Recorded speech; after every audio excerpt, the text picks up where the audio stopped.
എനിക്കിപ്പോ ഓന്റെ ഉമ്മയാണെന്ന് മനസ്സിലായി. ഇവളാരാന്ന് എനിക്ക് വലിയ പിടുത്തം കിട്ടിയിട്ടില്ല. ആ ഓളേനെ അറിയാത്ത വെച്ചാലേ ഓളാണ് ഇപ്പത്തെ അവിടുത്തെ കുടിക്കാരി. അതായത് അവിടുത്തെ മൂത്ത മരിയോള്. പിന്നെ നമ്മളെ പുതിയാപ്പിള ചെക്കനെ ഞാൻ പ്രത്യേകം നിങ്ങക്ക് പരിചയപ്പെടുത്തേണ്ട ആവശ്യമൊന്നുമില്ലല്ലേ? ആദ്യമായിട്ട് കാണണമെങ്കിലും ഫോട്ടോ ആരിസ് കാണിച്ചു തന്നിരുന്നു. 2 മക്കളാണല്ലോ അല്ലേ? എനിക്ക് 2 ആമക്കളാണ്. മൂത്താളും ദുബായിൽ തന്നെയാണ്. ഞാനും ഇവളും തന്നെ പെരയിലുണ്ടാവുള്ളൂ.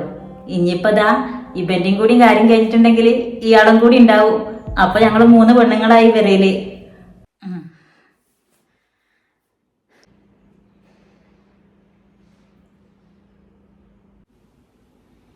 ഇവിടെ എനിക്ക് 3 ആളാണ്.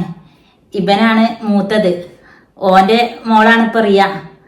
ഇതാ ആ നിക്കണോളാണ് രണ്ടാമത്തെ മാന്റെ പെണ്ണുങ്ങള്. പിന്നെതാ കുഞ്ഞോളും. നിക്കും 3 മക്കൾ തന്നെയായിരുന്നു. ഇവന്റെ മൂത്തത് ഒരു പെണ്ണായിരുന്നു. 4ാം ക്ലാസ്സിൽ പഠിക്കുന്ന സമയത്ത് ഒരു പനി വന്നതാ. പിന്നെ 1-1.5 മാസം ഹോസ്പിറ്റലിലും പെരയിലും ഒക്കെ ആയിട്ട് അങ്ങനെ ഇങ്ങനെയൊക്കെ കഴിച്ചു കൂട്ടി. പിന്നെ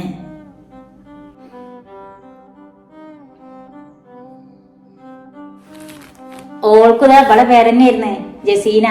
ഞങ്ങളെല്ലാരും ജസിമോളെ ജസിമോളെന്ന് വിളിച്ചിരുന്നേ. ഇതാ ഇവളെ കെട്ടിക്കൊടുന്നതിന് ശേഷം ഇപ്പൊ എല്ലാരും ആ വിളി ഇവളായി.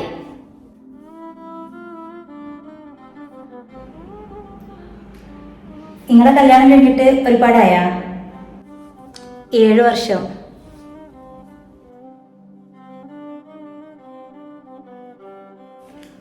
മൂത്താളെ കല്യാണം കഴിച്ചും വരെ ഞാൻ എപ്പോഴും പറഞ്ഞിന്ന് പെരേല് ഒച്ച അണക്കൊക്കെ ഉണ്ടാവണെച്ചാല് ഒരു പെൺകുട്ടി വേണമെന്ന്.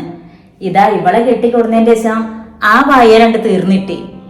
ഇവളെ ഞാൻ മരിയോളായിട്ടല്ല മകളായിട്ട് തന്നെ കൂട്ടിക്കൊടുന്നത്. അല്ലേലും മക്കള് മരിയക്കളെന്ന് പറഞ്ഞ് വേർതിരിച്ച് കാണേണ്ട കാര്യമൊന്നുമില്ല ഇപ്പൊ എവിടെ. അങ്ങോട്ടും ഇങ്ങോട്ടൊക്കെ നല്ലപോലെ ആണിച്ചാലേ വന്ന ചെരിയും ചെന്ന പെരിയും ഒക്കെ ഒരേപോലെ തന്നെയാണ്. ഇനിയിപ്പതാ 2ാമത്തെ ഒരാളും കൂടി വരാൻ പോവല്ലേ. അപ്പൊ പെൺകുട്ടികൾക്ക് പൂതിയുള്ള എനിക്ക് 2 പെൺകുട്ടികളായി.